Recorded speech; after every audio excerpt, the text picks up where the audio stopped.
So this was when I was 8 and I stayed at my uncle's apartment with my family in Hong Kong. And this was the second day of our stay, so that morning I woke up and I found my body entirely covered with bug bites. Because apparently the bed I slept in had fleas because my uncle hadn't visited his own apartment in a few months. So anyway, that happened. I wanted to take a shower. The thing about Asian apartments is they're tiny, they're kind of run down, and they're also like they had no AC. It was terrible. So I went to the bathroom, and it was a bit of a struggle to get in because at that time the bathtub was 2/3 my height, so I was here and the bathtub was right here. Basically, I had to try to climb in there.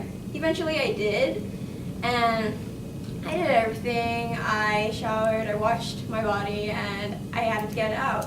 But as I was getting out, I tripped on the bathtub. I landed face down on the floor, and while I fell, I managed to bruise my entire body and cut my arm. So I fell, and my mom came rushing in and was like, "What happened?" And I just laid there not saying anything. I just let her help me up and bandage me. And after that, we had to immediately get out because we made plans to go to the temple that day. And mind you, it was like summer, so Asia and summer is not a good season to go.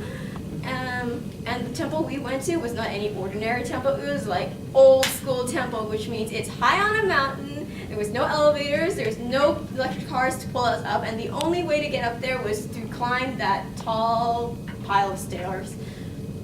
So we had to start climbing, and halfway on the stairs, I gave up because I was tired and I lost my dignity. And by the time we got up there, I was immediately greeted with this giant fog of smoke and incense, which not only added to the heat that I was suffering at the time, but also it burned my eyes and forced all the liquids to go out.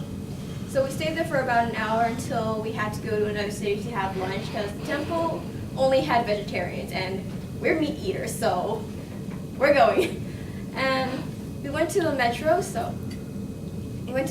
and we got on a train, but as I got on the train, some idiot pushed me back and I fell to the ground and the door immediately shut. My parents turned around and saw me out of the train and they were panicking and I was in shock. I was just like, oh my God, and I watched the train take them somewhere and I was left alone.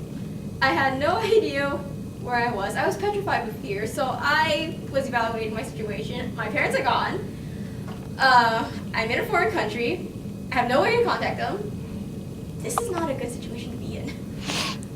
So the only thing my brain allowed me to do was find a corner, sit there, and just pretended to be invisible until my parents came.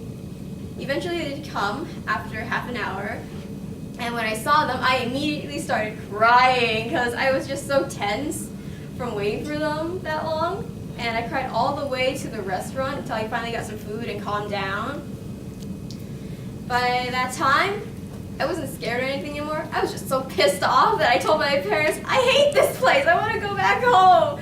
This weather sucks, I was bitten to death, I had to endure getting lost. I hated it. And like any other great parents would tell their children, my parents told me to suck it up. So I did. Because we had to visit my new baby cousin that was just born, and we had to go to my aunt's house.